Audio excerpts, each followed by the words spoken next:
Hello friends, ഇന്നത്തെ എപ്പിസോഡിൽ കൃഷ്ണയ്ക്ക് വേണ്ടി പുതിയൊരു ലോട്ടറി ഏജൻസി സ്റ്റാർട്ട് ചെയ്തിട്ടും കൃഷ്ണയെ സഹായിക്കുന്നത് അനിയൻ കുഞ്ഞാണെന്ന് അറിയാമായിരുന്നിട്ടും ശരിക്കും അനിയൻ കുഞ്ഞിനെ നേരിട്ട് കാണാൻ കഴിയാതെ പോയതിന്റെ നിരാശയിലായിരുന്നു തങ്കം.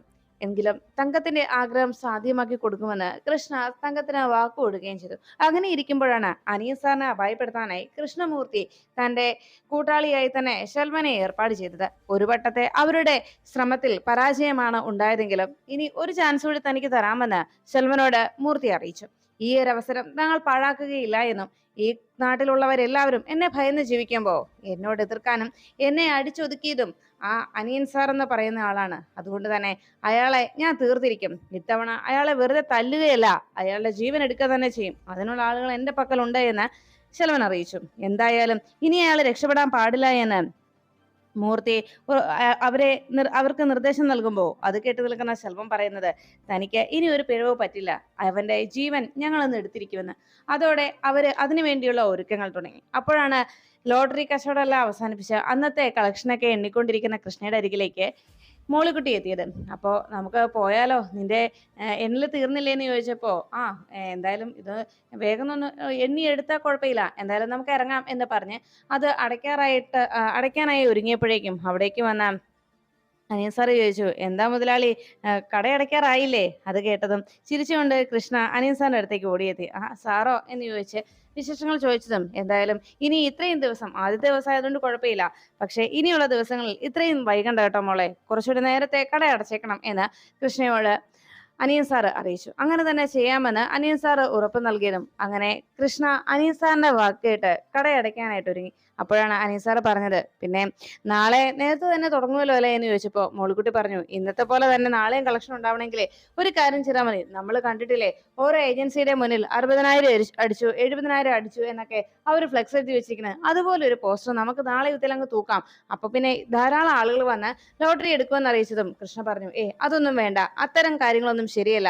കള്ളം പറഞ്ഞ് ഒരു കാര്യത്തിലും പണം കണ്ടെത്താൻ നമ്മൾ ശ്രമിക്കേണ്ട. സത്യസന്ധമായ രീതിയിൽ തന്നെ ബിസിനസ് മുന്നോട്ട് കൊണ്ടുപോയാൽ മതി, അതാ നല്ലതെന്ന് പറഞ്ഞതും കൃഷ്ണയുടെ ആ ഒരു സംസാരം കേട്ട് മോളിക്കുട്ടി ഉടനെ അനീസ് സാറോട് പറഞ്ഞു, കണ്ടില്ലേ സാറേ, ഞാനേ ഇവൾക്ക് ബിസിനസ് ട്രിക്കൊക്കെ പറഞ്ഞു കൊടുക്കുമ്പോൾ അവൾക്ക് അതൊന്നും ഇഷ്ടമാവുന്നില്ല.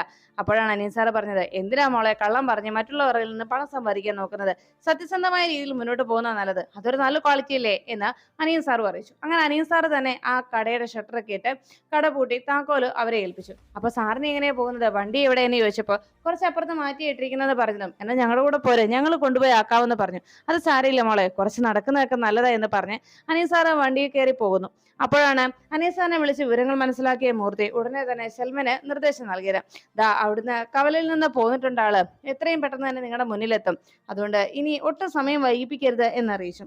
കുറച്ച് മുന്നോട്ട് പോയി കഴിയുമ്പോഴേക്കും അനീസ് സാറിന്റെ കാറ് വരുന്നെന്ന് കൃത്യമായി വീക്ഷിച്ചുകൊണ്ടിരിക്കുന്ന സെൽവനും ആളുകളും അനീസ് സാറ് വണ്ടി അവിടെ ഒതുക്കി ഫോൺ ചെയ്യാനായിട്ട് ഒന്ന് പുറത്തേക്ക് ഇറങ്ങി. അപ്പോഴാണ് അനീസ് സാറിന്റെ അടുത്തേക്ക് ആരോ വരുന്നുണ്ട് എന്നും തന്നെ ആരൊക്കെയോ ലക്ഷ്യം വെച്ച് നിൽപ്പുണ്ട് എന്നൊരു തോന്നൽ അനീസ് സാറിന് തോന്നിയത്. ചുറ്റുപാട് മുന്നേ ശ്രീനിവാസ് നോക്കി. അതെ, തന്നെ ആരോ ലക്ഷ്യം വെക്കുന്നുണ്ടെന്ന് ഉറപ്പായപ്പോൾ അത് ആരാണെന്ന് അറിയാനായി കാറിന് ചുറ്റും തന്റെ മുണ്ടൊക്കെ മടക്കി കുത്തി കാറിന് ചുറ്റും ഒന്ന് നടന്നു നോക്കുന്നതിനിടയിലാണ് അതുവഴി തന്റെ വീട്ടിലേക്ക് പോകാനായിട്ട് പിന്നാലെ വന്ന കൃഷ്ണയും മോളിക്കുട്ടിയും ഓട്ടോ ഒതുക്കി അനീസ് സാറല്ലേ നിൽക്കുന്നത് എന്ന് അവർ സംശയപ്പെട്ട് നോക്കിയത്. അപ്പോഴേക്കും അനീസ് സാറിന്റെ തൊട്ടു പിന്നാലെ ശ്രീനിവാസിനെ അപായപ്പെടുത്താനായിട്ട് ശെൽവനും കൂട്ടാളികളും വടിവാളുമായിട്ട് വരുന്നത് കൃഷ്ണ കാണാനിടെ ഉടനെ തന്നെ അടുത്ത് കിടന്ന ഒരു വലിയൊരു തടികഷ്ണം കയ്യിലെടുത്ത് കൃഷ്ണ ഓടി വന്ന് ശെൽവനിട്ട് തല്ലുന്നു. ആരടാ നീ എന്ന് ചോദിച്ച് ശബ്ദം ഉണ്ടാക്കിക്കൊണ്ട് കൃഷ്ണ വരുന്നത് കേട്ടപ്പോഴാണ് അനീസ് സാറ് പിന്തിരിഞ്ഞു നോക്കിയത്. അപ്പോഴേക്കും ശെൽവൻ തന്റെ കയ്യിലിരുന്ന വടിവാള് എടുത്ത് വീശുകയും ചെയ്തു. കൃത്യസമയത്ത് അനീസ് സാറിന്റെ കൈക്കിട്ടാണ് വിട്ടുകൊണ്ടത്. ഉടനെ കൃഷ്ണ ആ നിമിഷം തന്നെ ശെൽവന്റെ തലക്കിട്ട് അടി കൊടുത്തുകൊണ്ട് ശെൽവനും കൂട്ടാളികളും അവിടേക്ക് എത്തിയത് കണ്ട് അവരെ എല്ലാവരും കൂടി അനിയൻ സാറിനെ പിടിച്ചു നിർത്തുന്നത് കണ്ട് കൃഷ്ണയും മോളിക്കുട്ടിയും അവരുടെ കയ്യിൽ കിട്ടിയ തടിക്കഷ്ണങ്ങളുമായി അവരെ നേരിട്ടു. അങ്ങനെ ശെൽവനെയും കൂട്ടാളികളെയും എല്ലാം തല്ലിച്ച് അതച്ച് കൃഷ്ണയും മോളിക്കുട്ടിയും അവരെ അവിടുന്ന് അടിച്ചോടിച്ചു. അവരോട് രക്ഷപ്പെട്ട് കഴിയുമ്പോഴേക്കും അവരുടെ പിന്നാലെ പോകാനായി ശ്രീനിവാസ ശ്രമിക്കുമ്പോൾ കൃഷ്ണ അതിനെ തടയുകയാണ്. വേണ്ട സാറേ, ഇനി അവരുടെ പിന്നാലെ പോകണ്ട, സാറിന്റെ കൈക്കുണ്ടായിരിക്കുന്ന മുറിവ് വളരെ ആഴത്തിലാണ്, അതുകൊണ്ട് നമുക്ക് ഹോസ്പിറ്റലിൽ തന്നെ പോകാമെന്ന് പറഞ്ഞ് നിർബന്ധപൂർവ്വം അവര് ശ്രീനിവാസിനെ ഓട്ടോയിലേക്ക് കയറ്റുമ്പോൾ ഇതെല്ലാം അപ്പുറത്ത് മാറുന്നെന്ന് കൃഷ്ണമൂർത്തി കൃത്യമായി കാണുകയായിരുന്നു. ആ പെണ്ണുങ്ങൾക്ക് വരാൻ കണ്ട നേരെ എന്ന് പറഞ്ഞ് അയാൾ ദേഷ്യപ്പെട്ടുകൊണ്ട് നേരെ തറവാട്ടിലേക്കും പോയി. അപ്പോഴാണ് അനീസ് സാറിനെയും കൊണ്ട് കൃഷ്ണയും മോളിക്കുട്ടിയും കൂടി ഹോസ്പിറ്റലിലേക്ക് പോകുന്നതിനിടയിലും അനിയൻ സാർ പറഞ്ഞു, അല്ല അവന്മാരാരാണെന്ന് അറിയില്ലല്ലോ, ഇന്നിപ്പോ എന്റെ നേരെ രണ്ടാമത്തെ ശ്രമമാണ്. ആരോ എന്നെ മനഃപൂർവ്വം ഇല്ലാതാക്കാനായി ശ്രമിക്കുന്നുണ്ട്. അവന്മാരാരാണെന്ന് അറിയണമല്ലോ മക്കളെ എന്ന് ചോദിച്ചപ്പോ, സാരയില്ല, തൽക്കാലം നമുക്ക് നേരെ ഹോസ്പിറ്റലിലേക്ക് പോവാം. ആദ്യം സാറിന്റെ കൈക്ക് മരുന്ന് വെക്കട്ടെ, അതിനുശേഷം മതി ബാക്കി കാര്യങ്ങളെന്ന് പറഞ്ഞ് കൃഷ്ണ നിർബന്ധപൂർവ്വം അവിടെ നിന്ന് കൂട്ടിക്കൊണ്ടുപോയത്. അപ്പോഴേക്കും കരിക്കിലേക്ക് തിരികെ നവീനും മാണിക്കുഞ്ഞും കൂടി മടങ്ങിയെത്തി. രണ്ടുപേരും കൂടി കാർ നിർത്തി അകത്തേക്ക് കയറി വരുമ്പോൾ കാണുന്നത് നവീനെ ഞെട്ടിക്കുന്ന കാഴ്ചയായിരുന്നു. ചന്ദനക്കുറിയൊക്കെ തൊട്ട് ഒരു നാടൻ പെൺകുട്ടിയെ പോലെ സാരിയൊക്കെ അണിഞ്ഞ് ചിരിച്ചുകൊണ്ട് നിൽക്കുന്ന ഗാഥയെ കണ്ടതും ഒട്ടും വിശ്വസിക്കാനാകാതെ അതിശയത്തോടെ നോക്കുകയാണ് രണ്ടുപേരും. അത് കണ്ടതോടെ അടുത്തേക്ക് എത്തി ഗാഥ ചോദിച്ചു, രണ്ടുപേരും എന്താ ഇങ്ങനെ അതിശയപ്പെട്ട് നോക്കുന്നത്? അപ്പോഴാണ്, എന്താ ഇതിന്റെ ഈ രൂപം കണ്ടിട്ട് ഇഷ്ടപ്പെട്ടില്ലേ എന്ന് ഗാഥ നവീനോട് ചോദിച്ചപ്പോ നവീൻ പറഞ്ഞു, ഇഷ്ടപ്പെട്ടില്ലേന്നോ? ഈ ചന്ദനക്കുറിയും ഈ സാരിയും ഈ ഒരു ലുക്കും അത് ആർക്കാ ഇഷ്ടപ്പെടാതിരിക്കുക എന്നിങ്ങനെ ചോദിച്ചപ്പോ എനിക്ക് ഒത്തിരി ഇഷ്ടമായെന്ന് പറഞ്ഞ് നവീൻ അങ്ങനെ സംസാരിച്ച് നിൽക്കുമ്പോൾ തൊട്ടടുത്തുനിന്ന് മാണിക്കുഞ്ഞ് പറഞ്ഞു, അതെ സാറേ, ഞാൻ അടുത്ത് തന്നെ നിൽപ്പുണ്ട് കേട്ടോ. അത് കേട്ടതും താനൊന്ന് പോടോ എന്ന് പറഞ്ഞ് ചിരിച്ചങ്ങനെ നിൽക്കുമ്പോഴേക്കും സുമിത്രയും അവിടേക്ക് എത്തി. കൊള്ളാലോ, ഇന്ന് മക്കൾ നല്ല സന്തോഷത്തിലാണല്ലോ എന്ന് പറഞ്ഞപ്പോ, ഇനി മുതൽ എന്നും ഇങ്ങനെയായിരിക്കും അമ്മേ ഞാൻ എന്ന് ഗാഥ അറിയിച്ചു. ഇന്ന് വൈകുന്നേരം ഞാൻ ക്ഷേത്രത്തിൽ പോയി നവീന് വേണ്ടി പ്രാർത്ഥിച്ചു. ഇനി എന്നും എന്റെ പ്രവൃത്തികളും എന്റെ ഓരോ നീക്കങ്ങളും എന്റെ ഓരോ ചുവടും ഈ രീതിയിൽ തന്നെ ആയിരിക്കും. ഈ കുടുംബത്തുള്ള എല്ലാവരെയും സ്നേഹിച്ച് നവീനെയും സ്നേഹിച്ച് ജീവിക്കാനാണ് ഇനി ഞാൻ ആഗ്രഹിക്കുന്നതെന്ന് ഗാഥ പറയുമ്പോൾ സുമിത്ര പറഞ്ഞു, എന്റെ മക്കൾ ഇങ്ങനെ സന്തോഷത്തോടു കൂടി ഇരിക്കുന്നതാണ് ഞാൻ ഏറ്റവും കൂടുതൽ ആഗ്രഹിക്കുന്നതും എനിക്ക് സന്തോഷം നൽകുന്നതും എന്ന് പറഞ്ഞ് സുമിത്ര അങ്ങനെ സംസാരിക്കുമ്പോൾ നവീനെ വിളിച്ചുകൊണ്ട് ഗാഥ വേഗം റൂമിലേക്ക് പോന്നു. അവിടെ എത്തിയതും നവീനോട് ഗാഥ കണ്ണടയ്ക്കാനായിട്ട് പറഞ്ഞു. നവീൻ കാര്യം എന്താണെന്ന് ചോദിച്ചപ്പം കണ്ണടയ്ക്ക് നവീൻ എന്ന് പറഞ്ഞതും ഗാഥ പറഞ്ഞതുകൊണ്ട് നവീൻ കണ്ണടച്ചു. എന്താ, എന്നെ ഒട്ടും വിശ്വാസമില്ലേ എന്ന് ചോദിച്ചപ്പോഴേക്കും നവീൻ പറഞ്ഞു, ഈ നിൽക്കുന്ന ഗാഥയെ എനിക്ക് പരിപൂർണ്ണ വിശ്വാസമാണ് എന്നതായിരുന്നു നവീന്റെ മറുപടി. അപ്പോഴേക്കും ഗാഥ താൻ ഒളിപ്പിച്ചു വെച്ചിരുന്ന ആ ഗുലാബ് ജാം എടുത്ത് നവീന്റെ വായിൽ വെച്ചു കൊടുത്തു. നവീൻ അത് കഴിച്ചതും കൊള്ളാമല്ലോ എന്ന് പറഞ്ഞ് ചിരിച്ചുകൊണ്ട് ഗാഥയെ നോക്കിയപ്പോ ഗാഥ പറഞ്ഞു, ഇത് എങ്ങനെയുണ്ട് നവീൻ, ഞാൻ ഉണ്ടാക്കിയതാ നവീന് വേണ്ടി എന്ന് പറഞ്ഞതും കൊള്ളാം, നല്ല ടേസ്റ്റ് ഉണ്ട് എന്ന് നവീൻ മറുപടി നൽകുന്നു. അങ്ങനെ അവർ രണ്ടുപേരും സംസാരിച്ചുകൊണ്ട് നിൽക്കുമ്പോൾ ഇതെല്ലാം കണ്ടുകൊണ്ട് അപ്പുറത്ത് നിൽക്കുകയായിരുന്നു കീർത്തി. ഒട്ടും ഇഷ്ടപ്പെടാതെ ഗാഥയും നവീനും കൂടുതൽ അടുത്തിടപഴകുന്നതും കൂടുതൽ അടുക്കുന്നതും തന്നെ സംബന്ധിച്ച് അത് ഒട്ടും പ്രതീക്ഷിക്കാതെയും ഇഷ്ടപ്പെടാതെയും കാര്യമായതുകൊണ്ട് അവരുടെ സന്തോഷത്തെ എങ്ങനെയും ഇല്ലാതാക്കണം എന്നതായിരുന്നു കീർത്തിയുടെ ലക്ഷ്യം. അതിനുവേണ്ടി കീർത്തി മനഃപൂർവ്വം അവിടെ ഇരിക്കുന്ന ഫ്ലവർ വൈസ് നിലത്തേക്ക് ഇട്ടു. അങ്ങനെ അവരുടെ ശ്രദ്ധ വഴിതിരിച്ചു വിടാനായിട്ട് ശ്രമിച്ചു. അപ്പോഴാണ് ഹോസ്പിറ്റലിലേക്ക് പോയ കൃഷ്ണ അനിയൻ സാറുമായിട്ട് തറവാട്ടിലേക്ക് എത്തിയത്. അപ്പോഴേക്കും മൂർത്തിയും ശ്രീനിവാസിന്റെ ചേച്ചിയും കൂടി വാതിക്കലേക്ക് ഓടിയെത്തി. അവര് ഇതൊന്നും അറിഞ്ഞിട്ടില്ലാത്തതുപോലെ വല്ലാതെ വെപ്രാളത്തോടെ കയ്യിൽ മുറിവ് കെട്ടിവെച്ചുകൊണ്ട് വരുന്ന ശ്രീനിവാസിനെ കണ്ട് അരികിലേക്ക് ഓടിയെത്തുകയാണ്. അയ്യോ മോനെ, ഇതെന്താണ് നിനക്ക് പറ്റിയത് എന്ന് ചേച്ചി അങ്ങനെ തകർത്തങ്ങ് അഭിനയിക്കുമ്പോൾ മൂർത്തിയും അതിനൊപ്പം തന്നെ നിന്നു. അങ്ങനെ കട്ടയ്ക്ക് അവരങ്ങനെ നിൽക്കുമ്പോഴേക്കും ഇതൊന്നും അറിയാതെ പാവം ശ്രീനിവാസ് അവരുടെ നിഷ്കളങ്കമായ സ്നേഹമാണെന്ന ധാരണയിൽ ശ്രീനിവാസ് പറഞ്ഞു, ചേച്ചി ഇതിപ്പോ രണ്ടാമത്തെ തവണയാണ്. കുട്ടികൾ ഉണ്ടായിരുന്നോണ്ടാണ് ഞാൻ രക്ഷപ്പെട്ടത്. അവരെന്നെ കൊല്ലാൻ വേണ്ടി തന്നെ വന്നതായിരുന്നു. അതാ ഇവർ രണ്ടുപേരും കൂടി എന്നെ രക്ഷപ്പെടുത്തിയെന്ന് പറഞ്ഞു. അപ്പോഴേക്കും ചിരിച്ചുകൊണ്ട് നിൽക്കുന്ന കൃഷ്ണയെ ചൂണ്ടിക്കാണിച്ചിട്ട് ശ്രീനിവാസ് പറഞ്ഞു, ചേച്ചി ഞാൻ പറഞ്ഞിട്ടില്ലേ കൃഷ്ണമോളെ കുറിച്ച്, ഇതാണ് ആള് എന്ന് പറഞ്ഞ് കൃഷ്ണയെ പരിചയപ്പെടുത്തി. അതോടെ കൃഷ്ണയെ ശ്രീനിവാസിന്റെ ചേച്ചി പെട്ടെന്ന് തിരിച്ചറിയുന്നു. അതിനുശേഷം മോളിക്കുട്ടിയെയും കൃഷ്ണയെയും രണ്ടുപേരെയും പരിചയപ്പെടുത്തുകയും എപ്പോഴും മോളെക്കുറിച്ച് ഞാൻ പറയാറുള്ളത് ചേച്ചിക്ക് അറിയില്ലേ എന്ന് പറഞ്ഞു. അപ്പോഴാണ് കൃഷ്ണ ചോദിച്ചത്, എന്താ സാർ എന്നെ കുറിച്ച് പറയാറുള്ളത് എന്ന് ചോദിച്ചപ്പോൾ അതൊക്കെയുണ്ട്. അല്ല ഇനിയിപ്പോ സാർ എന്താ ചെയ്യാൻ പോണ? സാറേ, ഇപ്പോ കയ്യിലെ ഈ മുറിവ് അത് കൃത്യമായി നോക്കണം, മരുന്ന് കൃത്യസമയത്ത് കഴിക്കുകയും ചെയ്യണം. പിന്നെ സാറ് സ്റ്റേഷനിൽ പരാതിപ്പെടാതിരുന്നത് മോശമായിപ്പോയി, പോലീസിൽ പരാതി കൊടുക്കേണ്ടതായിരുന്നു എന്ന് കൃഷ്ണ പറയുന്നത് കേട്ട് അടുത്ത് നിന്ന് മൂർത്തി പറഞ്ഞു, സാറ് കൊടുക്കാതിരുന്നാ നന്നായത്. കാരണം ഇതുപോലുള്ള ചെറിയ കാര്യങ്ങൾക്ക് സാറ് പോലീസ് സ്റ്റേഷനിൽ പോകുന്നത് മോശമല്ലേ? മാത്രമല്ല ഇത്തരം കാര്യങ്ങൾക്കൊക്കെ സാറ് അവർക്ക് തിരിച്ചടി കൊടുക്കുക സാധാരണ പതിവ്. ഇങ്ങനെ ഒരു പ്രവൃത്തി ചെയ്തവന് തിരിച്ച് അങ്ങോട്ടും കൊടുക്കും. അങ്ങനെ വരുന്നപ്പോഴാണ് ശ്രീനിവാസ പറഞ്ഞത്, ഞാൻ ഈ നാട്ടിൽ വന്നപ്പോ ഒന്ന് ഏറ്റുമുട്ടിയത് ആ ശെൽവനോടാണല്ലോ. അവൻ തന്നെയായിരിക്കും ആ ലോറി ഡ്രൈവർ ശെൽവനില്ലേ, അവന്റെ കൂട്ടുകാരെയും കൂട്ടി വന്നതാ, അതെനിക്ക് തീർച്ചയാ. അത് മനസ്സിലാക്കിയതോടെ കൃഷ്ണ ചോദിച്ചു, എന്നിട്ടെന്താ സാറേ അവനെതിരെ കേസ് കൊടുക്കാതിരുന്നത്?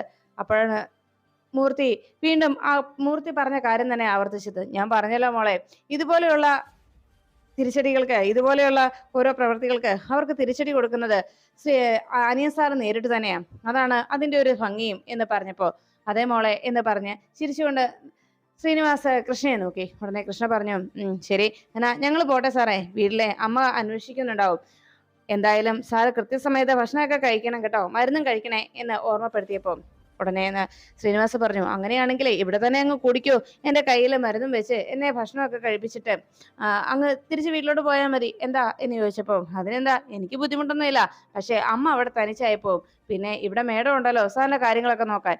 മേഡം എന്നാ ശരി കേട്ടോ എന്ന് പറഞ്ഞ് കൃഷ്ണ അവിടെ നിന്ന് ഇറങ്ങുമ്പോ ഉടനെ കൃഷ്ണയെ നോക്കിയിട്ട് ശ്രീനിവാസ് ചേച്ചിയോട് പറഞ്ഞു, കണ്ടില്ലേ ചേച്ചി, എനിക്ക് എന്റെ മോളെ പോലെ എന്റെ കാര്യങ്ങളൊക്കെ അങ്ങ് ഏറ്റെടുത്തിരിക്കുകയാണ്. അപ്പൊ നാളെ തന്നെ ഇറങ്ങുവല്ലേ ഇതിനുള്ള തിരിച്ചടിയായിട്ട്, എന്നും ഇങ്ങനെ അടിയും കുത്തുമായിട്ട് നടന്നാൽ മതിയോ എന്ന് ദേഷ്യത്തോടെ കൃഷ്ണ ചോദിച്ചത് കേട്ട് ശ്രീനിവാസ് പറഞ്ഞു, കണ്ടോ ചേച്ചി എന്നെ ശാസിക്കാനും നിയന്ത്രിക്കാനും ഒക്കെ ആളായത് എന്ന് ശ്രീനിവാസ് പറയുമ്പോ അത് കേട്ട് ഒട്ടും ഇഷ്ടപ്പെടാതെ മൂർത്തിക്ക് നേരെ നോക്കുകയാണ് ചേച്ചി.